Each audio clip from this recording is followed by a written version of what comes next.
Hey guys, Suze from Smarting Coaching with another little video today to help you with a bit of perspective, to help just one person today. And if that person is you, I'm glad to help you.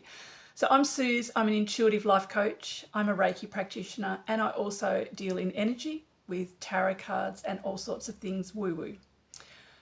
In my life coaching, I really like to help people to find the spark within them and also to realise that they are not abnormal, that perhaps more people are thinking like them than what they think, and that it is okay to think differently as well. So all of those things in there. Today's topic's really interesting. It's about your boat. Are the people in your boat rowing or are they not rowing, right? I had many different visions of boats. I had a little rowboat with 6 seats, 3 rows of seats. I had a dragon boat. I think it's a dragon boat, where you beat the drum and they row to the beat of the drum. A long, beautiful boat, absolutely stunning. And I had a cruise ship. So I had all different scenarios come to me in my little split-second download today that I want to share with you. So when you want to do something different, something new, something outside the box, when you want to grow, when you want to expand, when you want to just try something, even just for trying something's sake, and you tell people around you, you can get all sorts of different reactions. So the boat in my metaphor is your dream. It is your container that you're going to use to get you from point A to point B, right? It's the thing that is going to move you into the expansion that you're looking for. Within that boat and on those seats are the people who support you. They are the people who are going to help get you there. They are the people in your life, the people that you trust, the people that you love, the people that you want to take with you, the people that you would want to help and be in their boat if they were doing something and you would like them to be in your boat in the same way. Therein lies the little unraveling conundrum that came with these boats today. Sometimes not everybody in your boat is rowing for you, right? Sometimes the people are taking up seats. They've got the smile on the face. They're sort of looking like they're in the excitement. They look like they're ready to work and help you, but they're not. It's all about walking the talk, which is a big thing that's coming to me for February. And I've had moments in my life where I have talked a lot of talk and I have walked zero walk. For me, for other people, the whole deal. So I'm there. This is as much for me as it is for anybody else. But this is talking about when you want to do something different, right? When you want to expand outside the known version of you for any number of reasons. And when people who are in your boat, that you've chosen to be in your boat, that have put their hand up and said, hey, I'll come in your boat with you, don't do the job, and what happens next. So you see the boat, and everybody, if you've ever been in a rowboat, and I've been in a rowboat a few times with people and we didn't know what we were doing, and it is the trickiest thing to A, get started with moving, and B, get it moving smoothly. That takes so much effort and so much, I don't know, it can be hysterically funny. But in this instance in your boat, these people have stepped in and said, I'm going to support you. I'm going to do this for you. I'm going to do that for you. I'm going to do something else for you. So you're figuring that you've got people in your boat who all want to go with you, who want to see you win, right? Who want to see you get to your destination as quickly and as effortlessly as possible, but who are prepared to put in the hard yards for you and help you with the rowing. What I saw in this boat, though, was really scary because it looked picture perfect from the front. But when you got up and got a view over the top of the boat, you could see some really heinous things were going on. In the back seat, on the left-hand side, the person has their oar in the water and you think, yep, that's beautiful. And they look like they're, going with the momentum of everybody else. But this oar was actually still and it was sticking in the water and it was going at odds with the direction that you were wanting to go in. This person's oar was actually a detriment to the momentum that you were trying to build. It was like not a good thing. And they knew they were doing that. In the very back of the boat, not on a seat, but in the back of the boat, was somebody who was a bit smaller who from the front you probably couldn't see, but they had a really important job because they were the one with the bucket. And so I'm assuming that that bucket is meant to take out any water that gets in from the splashes of the rowing and get it out so that your boat doesn't fill up with water, so it doesn't slow you down, so it doesn't sink you, so that it doesn't make you off kilter, all of the sorts of things. This person was using their bucket in the opposite way, and they were actually getting water out of the sea, out of the lake, out of the big body of water that you were in, and putting it into your boat, unbeknownst to anyone. Nobody could see this. They were really sneaky. This can happen, right? This can happen to you. I see that person with a bucket as a frenemy. I see that person as somebody who is on the outside, all brilliant and wonderful, and wants to know all the details of what you're doing, wants to know every last bit, right? They want to know what you're doing, how you're going to do it. Yeah, it's brilliant. Oh, it's beautiful. But their energy inside doesn't match for whatever reason. Maybe they're jealous.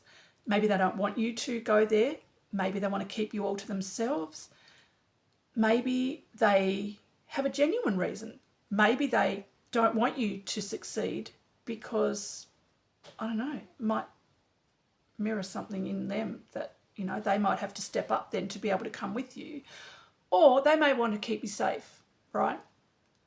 They may want to stop you from, they've seen you step out on this journey before and you've fallen flat on your face and they've had to pick up the pieces. Maybe they just think, if we just slow it down, she'll run out of puff and she won't have to then have that flat on her face moment and be embarrassed and sad and say, we won't have to pick up the pieces again. There are a number of reasons why people might be putting that effort in. Now, the person who is got the oar and sticking it in, I see that as the person who says, yes, I support you. I think it's brilliant. I think you're going to do great at that. I support you. But that's it. And they think they're doing their job by saying, I support you, and taking a seat in the boat. But you see, they aren't doing anything else. They aren't doing any actions to support you. They aren't doing anything in an actionable way that is going to help you move forward. They're basically just sitting there saying, I give you permission. Like, yes. They are somebody who you'd be better off not having in your boat at all. You'd be better off having that seat vacant than have somebody in it who is going to say yes, and then walk out none of that support in any actionable way that's helping you move forward. You know, it's always good for people to say, yes, I support you. And that's brilliant. They can sit on the sidelines and cheer from the sidelines as you're taking off in your boat if they want to, because that's probably all they're capable of, all they want to do. But you don't want them in your boat because they aren't going to take any actions towards getting you to where you want to go, getting you to your destination, helping with anything. Same with the person with the bucket at the back. There is no point in having that person in the boat because they are slowing you down. They need to go off and sit on land and work on their own issues, or perhaps say, I don't support you, or I think what you're doing is ridiculous, or be truthful about what they're doing. Because if they were truthful about it, or even if they said, I've had to pick up the pieces from you failing so many times, I don't want to do that again. Beautiful. No worries at all. Cool. That's okay. Stay on the sidelines. Is there somebody else who would like to bucket out the water, who would like to help me when I come across issues? When I'm slowed down, can you be the person that I call in the middle of the night that says, you know, I don't know the vision that you've got. I don't see it. I don't get it. But I know you and I support you. And I think if you really want to do that, how can I help you? You know, do you want to just come and spitball ideas to me? Do you want to just come and cry on my shoulder and get all the frustration out and then get up the next day? Do you want me to come and drag you out of bed tomorrow and take you for a walk to the beach so that you can feel better and fill you up? Do you want me to come and cook you a meal? Do you want me to, do you know what I mean? The people in your boat have a job. And as you have put them in your boat, you expect them to have a job, right? But not everybody in your boat is probably in your boat right now. And that's a shock, and that can be a slap in the face, and you can take it all sorts of ways. But at the end of the day, 9 times out of 10, 99.9 times out of 100, none of that is about you. It's about them and how they feel about it according to their own selves. You know, the best people to have in your boat are the people who are also trying to do things and expand as well, because they get it. They get that you can't explain the vision to them that you see in all the bits that you see it, but they've felt it and they've felt that push. Some of them have probably fallen flat on their face too, and so they'll be able to help you up quicker when you do fall, because inevitably you will. You don't just go out and succeed at everything you try first up, right? You want the excitement in the boat and the words and the things that people are saying to you to be matched with actions that are moving that boat forward and moving you forward. So if I go to the dragon boat scenario, the same thing. The person banging the drum bangs to a rhythm, and you row and you row, and it's fun, and the boat is just beautiful and pretty, and it's bigger and it's got a lot more people in it. And everyone there has to be bang on their job. You don't want anyone wishy-washy on that boat. You don't want someone that's not fit enough to keep up. You don't want somebody who's and an and you don't want somebody who's not on your side. And you certainly don't want somebody banging the drum that's a frenemy, or somebody who can't support you, or somebody that only supports you if. Now, what I saw on this boat was interesting too, because there were some people who were rowing, but they weren't rowing necessarily with full gusto. Because they didn't believe in you. They didn't believe about you. They had all sorts of things, but they thought, what if it does succeed? I'd really like to be there if it does. I don't think it's going to, but on the small chance that it does, I want to be there.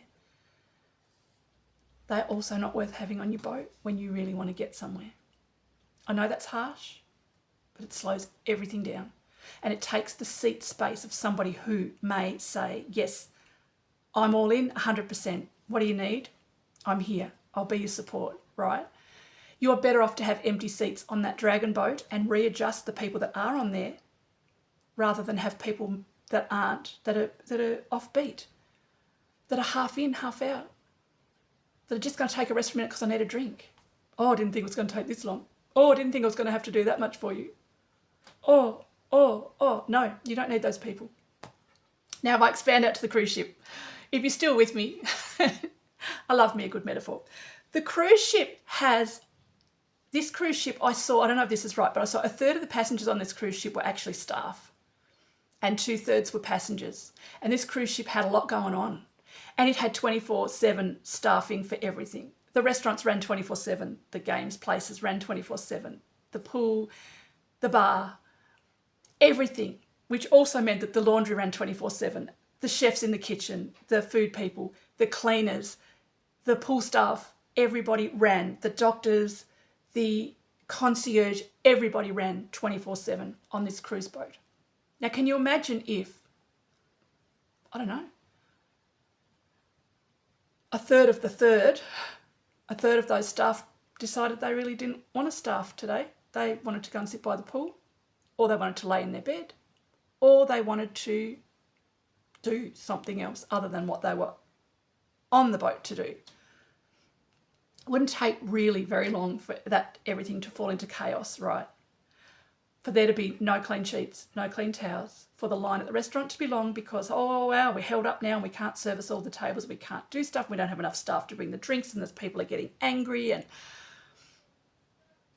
everybody has a role on that cruise ship. If you are staff and you are not filling your role, get off. Like, we're going to get somebody else on who's bang on. And you probably work your guts out, you know, on a place like that. I've worked in hospitality and restaurants and motels, and you work hard for your money, right? But you choose to be on there, right? You choose to be on there. If those staff don't do what they're told to do, it wrecks it for everybody else. And it makes it really difficult for those people who paid lots of money for a beautiful cruise to have a beautiful cruise. So whether you're looking at the little rowboat with the 3 seats and the 6 people and the bucket person, or whether you're looking at the dragon boat with the drummer and more people in there and the colours and the excitement, or whether you're looking at the cruise ship, any way you look at it, your dream, you're in charge, it's your boat. You need to know what the people on your boat are doing. You need to know that what they have said, they can walk out, that they don't just talk the talk, they walk the walk with you, with what they said, or if they can't, they come to you, right? And there are all sorts of things that happen in life where sometimes you're on the support team for somebody and then something happens and you can't be, right? But you need to know, and you need to be in touch with all of that sort of thing, and you need to see, you need to be looking and checking all the time that the people are doing their job, because sabotage can be sneaky, and it can even happen subconsciously. People don't realise they're jealous, or they don't realise they don't want you to do that for whatever reason, Or they think they are supporting you by just saying, yep, I support you. But you actually want more than that. And you need more than that to start off with to get your momentum going. You need everybody on that boat to get you going. You know, to get that start point, to get where you're going, you need to be clear on the direction, and you need to know that people aren't trying to change the direction by putting their oar in the water, but not rowing and actually steering you the wrong way. It can be a real shock when you find out not everybody's for you. But I have one thing to tell you about that. Don't take it personally, because 99.9% of the time it's not about you. It's about them and their issues and their triggers and their problems. But what is about you is you knowing who's in your boat and choosing to put people on the wharf right away. Don't even consider them, because they cannot fulfill the brief that you need them to fulfill. Find other people who are moving forward. Find people who've been where you are right now and are steps forward ahead, because they will give you so many tips. They will be worth 5 people in the boat, and they probably aren't even in the boat, right?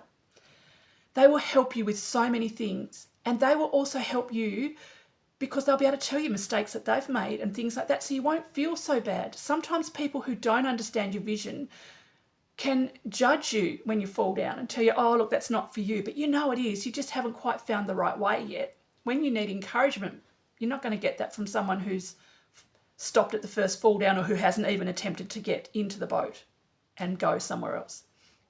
When you can have people in your corner who are where you want to be or further, or just a step or two ahead of you, that is worth gold to you, because they aren't going to try and sabotage. They aren't going to try and lead you astray, because they know what it's like to have that happen to them, and they'll be pretty upfront about stuff, and they'll be pretty honest, and they won't sugarcoat. And you may not like everything they have to say either, by the way. You might not like the way that they're telling you to steer your ship or your boat, but if they've been there, they probably know a thing or two about it. They're probably just steering you around that big rock that nobody knows is there. They're going to stop you. They hit that rock, right? And it costs them time. They know now how to navigate better, right? They know how to check on constantly the people that are in their boat to make sure they don't have to let you off at the next stop and ride with that seat empty and readjust the boat rather than have somebody not doing their part. Growth looks different for everybody. Some people don't want to grow. And I get that. And I'm not saying everybody has to, right? That's not where I'm coming from. But when you are wanting to grow, expand, try something new, just be wary of who's in your corner and who's in your corner. Okay, thank you so much for sharing your time with me. I'm Suze from Smarting Coaching, and I hope to see you very soon in the next video. Take care.